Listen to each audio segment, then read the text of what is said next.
The strength of the West has never been measured merely by its armies, its wealth, or its technology. It has always come from something deeper, a shared identity, a common heritage that binds us beyond borders and languages. We are the heirs of a civilization built upon the principles of freedom, of justice, of the dignity of every human life. These values are not abstract ideals. They are the roots of who we are. When we remember our shared identity, we remember that the West was born from the courage of men and women who believed in responsibility, in faith, in the sanctity of family and community. It was built by those who understood that liberty is not granted by the powerful, but earned through sacrifice and defended by unity. Today, too often, we forget what connects us. We focus on what divides: culture, class, politics, and in doing so, we risk losing the very essence that made the West a beacon for the world. We cannot let that happen, because when we abandon our identity, we also abandon our purpose. We must return to what we share, not what separates us. To the idea that we are not just a collection of nations, but a family of free peoples who know that our past gives meaning to our future. This is the foundation upon which we can build strength once again, a strength not imposed by fear, but born from conviction.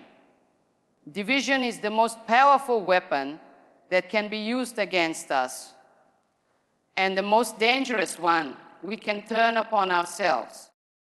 No empire, no civilization, no nation has ever fallen from the outside before it was weakened from within. The West is no exception. Our greatest enemy is not beyond our borders. It is the loss of unity, the erosion of trust, and the growing belief that we no longer share the same destiny. When we allow ideology to replace reason, when we permit hatred to silence debate, we create cracks in the very foundation that sustains our civilization. The West was not built by those who agreed on everything, but by those who respected the same truths: freedom of thought, respect for life, and the pursuit of justice. These principles united us even through our differences. Today, we see nations turning inward, societies fractured by division, and people afraid to speak their beliefs.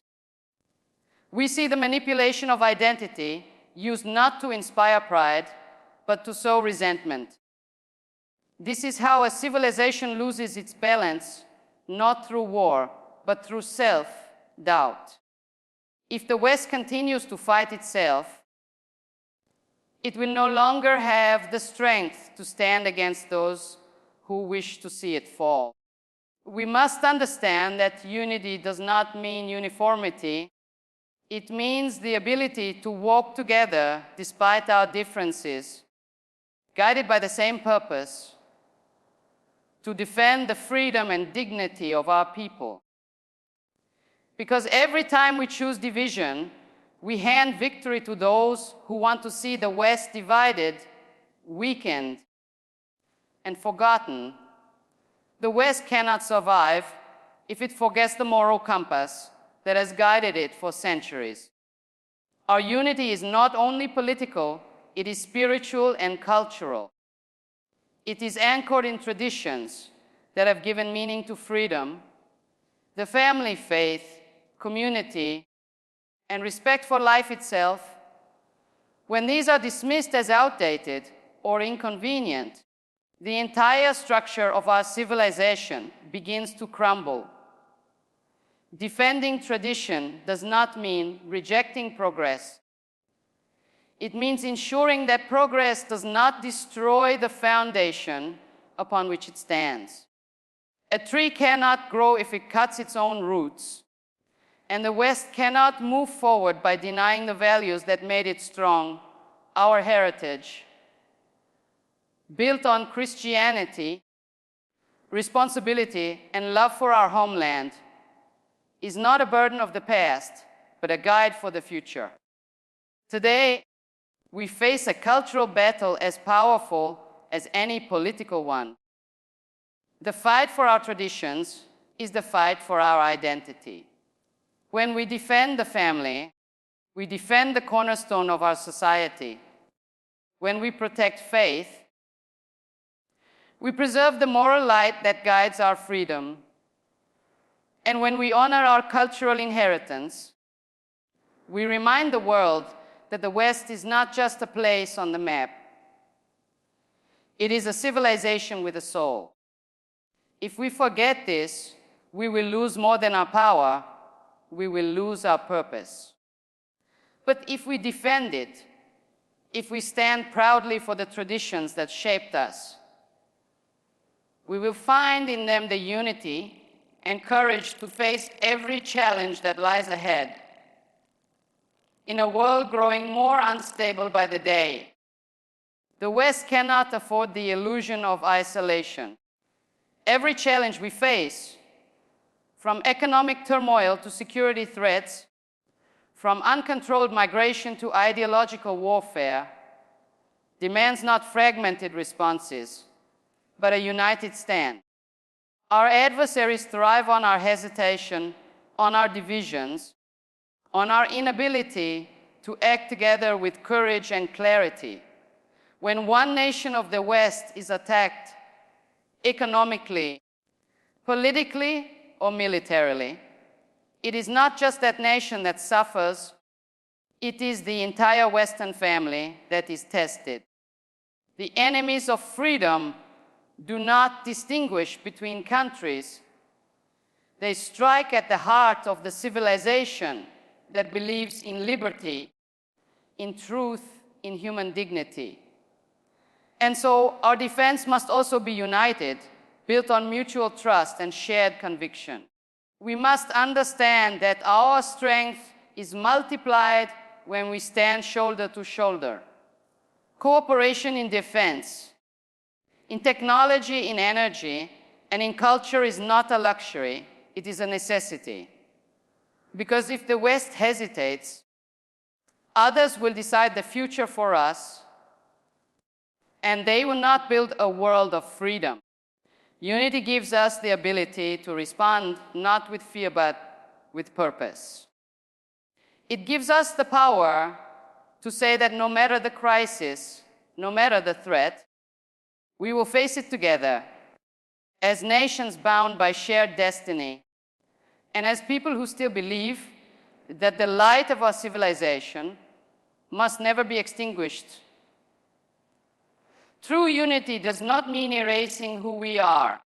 It means strengthening what we share. Every nation in the West has its own history, its own language, its own traditions, and this diversity is not a weakness, it is our greatest source of vitality. But sovereignty must never be confused with isolation. The strength of one nation reinforces the strength of all. When guided by a shared purpose, the defense of our civilization and the values that sustain it. A united West must never become a uniform West. Each people has the right to love its homeland, to protect its culture, to govern itself according to its own will. Yet, these nations must also understand that they belong to a greater family, a civilization bound by faith in freedom, by respect for human dignity, and by the duty to defend both.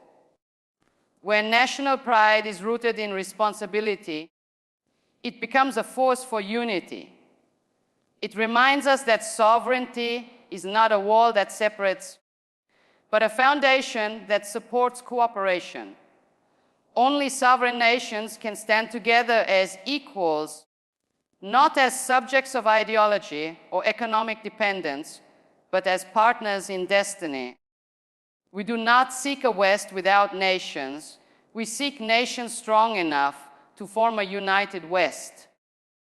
Because it is only when we defend our borders, our traditions, and our independence, while remembering the higher, because that connects us, that we can build an alliance worthy of our ancestors and capable of securing the future of our children.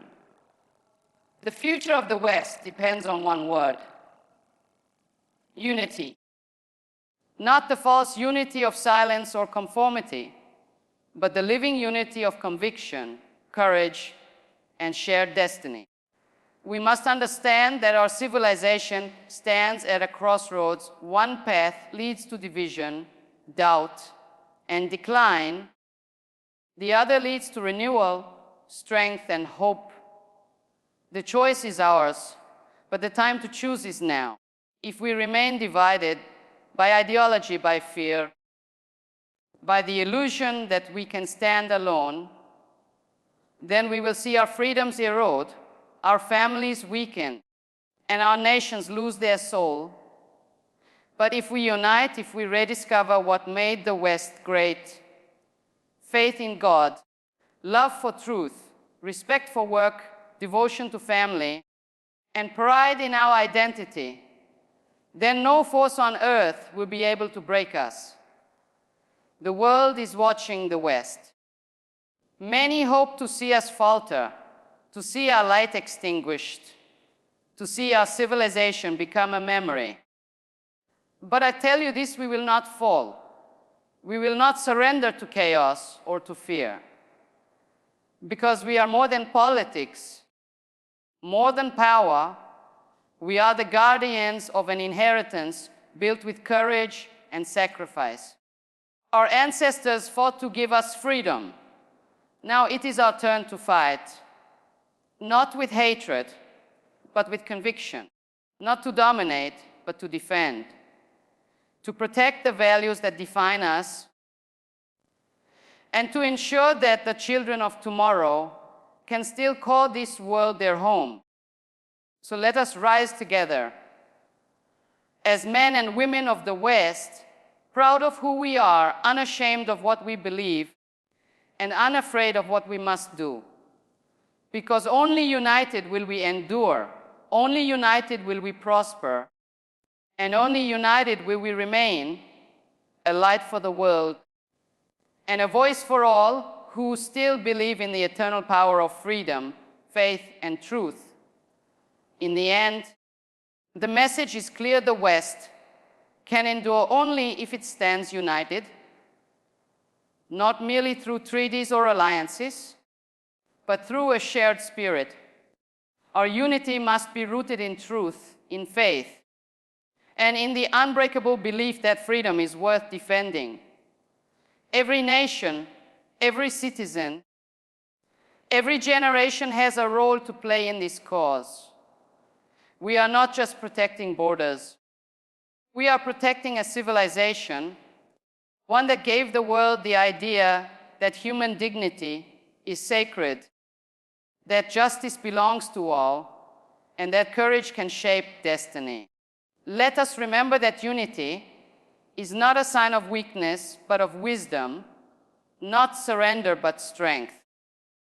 If we choose unity with purpose and conviction, the West will not fade into history.